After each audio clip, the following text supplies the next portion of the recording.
everyone. Welcome to Speak English with Anna and Tom. I'm Anna. And I'm Tom. Hey everyone, how you doing today? Tom, before we start today's episode, I have a question for you. Sure, what is it? When you were learning Italian, could you understand your teacher but struggled to speak? Oh my goodness, yes, that was so frustrating. I remember watching Italian movies and understanding almost everything. But when someone asked me a simple question like, "What did you do today?" my brain just froze. Exactly. And I bet everyone listening right now is nodding their heads because they've experienced the exact same thing with English.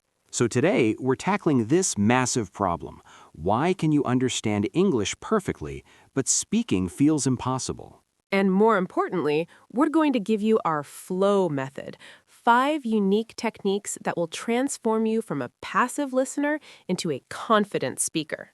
Are you ready to finally break through that speaking barrier? Let's dive in. Okay, Tom, let's start with the most important question.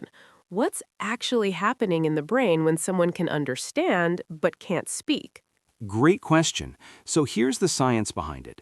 When you listen to English, you're using what we call passive skills. Your brain is recognizing patterns, words, and meanings. It's like watching a tennis match. You see the ball, you follow the game, but you're not playing. I love that analogy, but when you speak, you're suddenly on the court. You need to serve the ball, make decisions in real time, and react instantly. Exactly. Speaking is an active skill. Your brain needs to retrieve words from memory, organize them grammatically, pronounce them correctly, and do all of this in seconds. So the reason most people struggle is simple. They've trained their passive skills for years by watching videos and listening to podcasts, but they've never trained their active skills. It's like going to the gym and only doing bicep curls. Your biceps get strong, but your legs stay weak. You need balance training. Perfect comparison. So let's give our listeners the 5 techniques. Tom, want to start with number 1? Absolutely. Technique number 1 is called the equal ratio method. This one is a game changer. Tom, explain how it works. Here's the rule. For every minute you spend consuming English, you must spend 1 minute producing English. If you watch a 15-minute video, you speak for 15 minutes. If you listen to a 30-minute podcast, you speak for 30 minutes. But Tom, I know what people are thinking.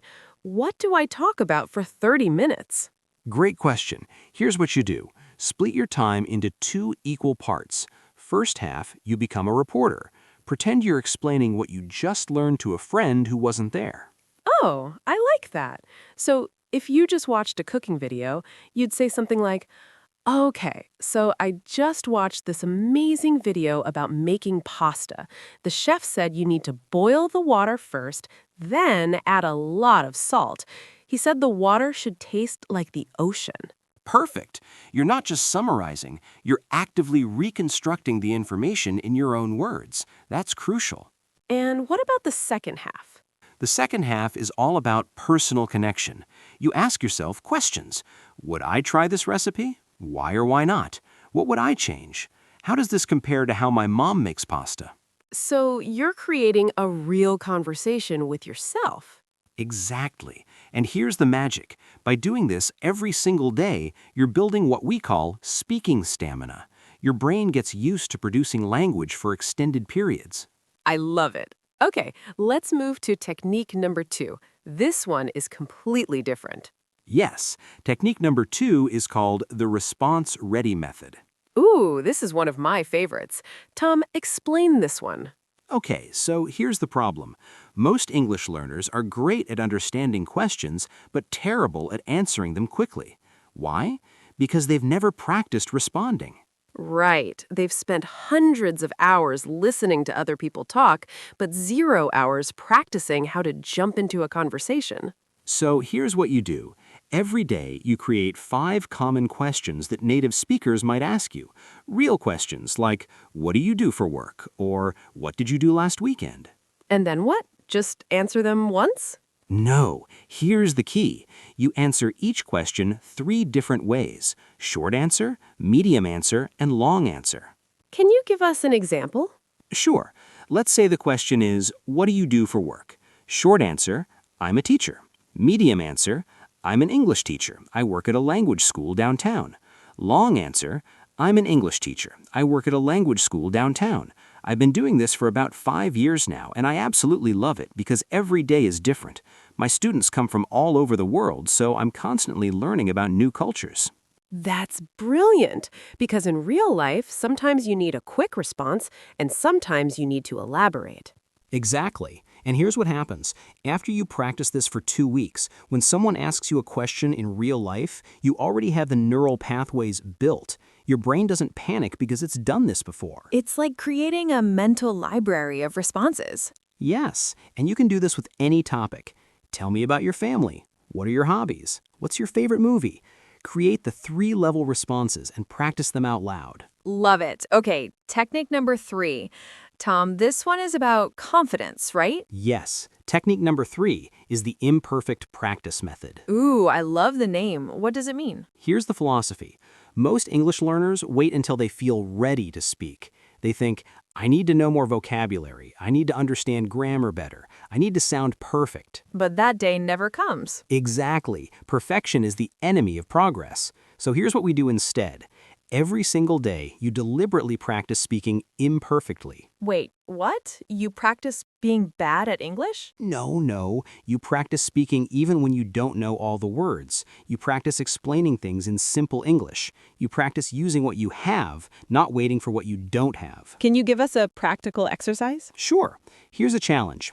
Pick a complex topic. Let's say, explain how a smartphone works.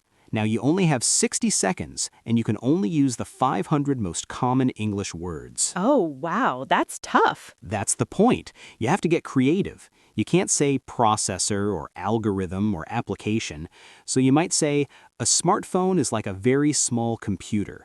It has a brain inside that helps it think very fast. When you touch the glass on the front, it knows what you want to do. I see. You're learning to communicate ideas, not just translate words. Exactly. And this skill is incredibly valuable because in real conversations, you won't always know the perfect word. But if you can explain the concept in simple English, you'll never be stuck. This is such a powerful technique.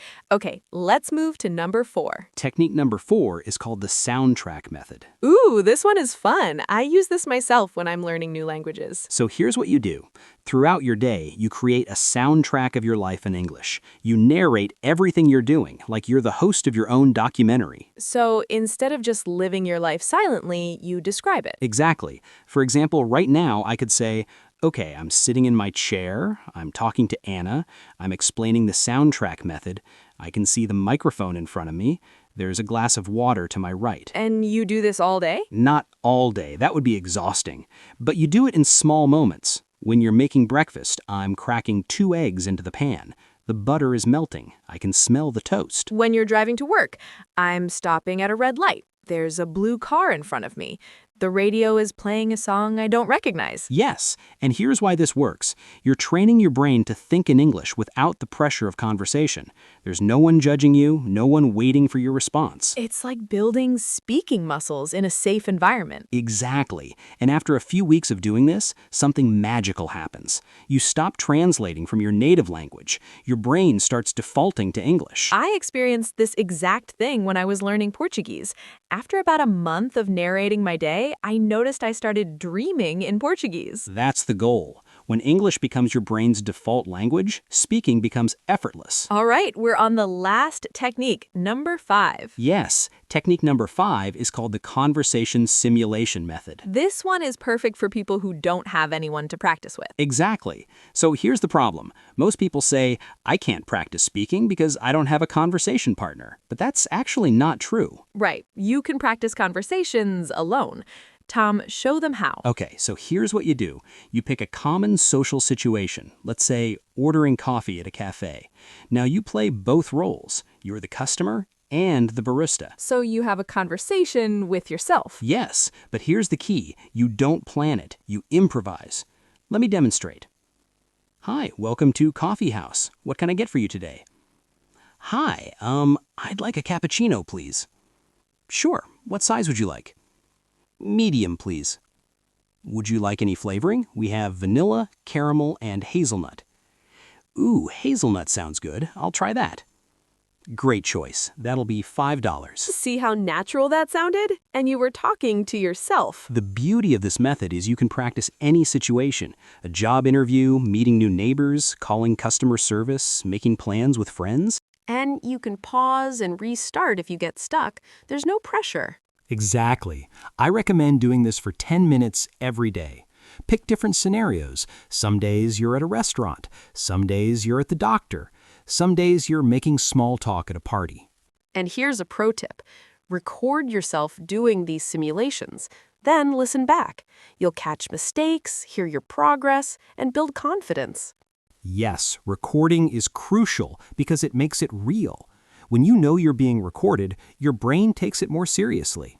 Okay, everyone, let's recap the 5 techniques of our flow method. Number 1, the equal ratio method. Speak for as long as you listen. Number 2, the response-ready method. Practice answering questions 3 different ways. Number 3, the imperfect practice method. Speak even when you don't have perfect words. Number 4, the soundtrack method. Narrate your day in English. And number 5, the conversation simulation method. Practice conversations by playing both roles. Tom, I want to say something really important to everyone listening. Go ahead. If you've been feeling frustrated because you can understand English but can't speak, I want you to know something. You're not broken. Your brain isn't slow. You simply haven't trained the right skills yet. That's so true, Anna. Understanding English and speaking English are 2 completely different abilities. It's like the difference between reading music and playing an instrument. Exactly. You wouldn't expect to play piano beautifully just because you can read sheet music, right? You need to practice playing. And the same is true for speaking. You need dedicated practice. But here's the good news. If you can already understand English, you're 50% of the way there. Yes, all that vocabulary is already in your brain. All those grammar patterns are already familiar. You just need to activate them. And that's what these 5 techniques do. They activate your passive knowledge and transform it into active ability. So here's our challenge for you. Pick just one of these techniques and commit to it for 30 days. Just one. Don't try to do all 5 at once. Great advice. Start with the one that feels most comfortable. Maybe it's the soundtrack method because you can do it alone without any pressure.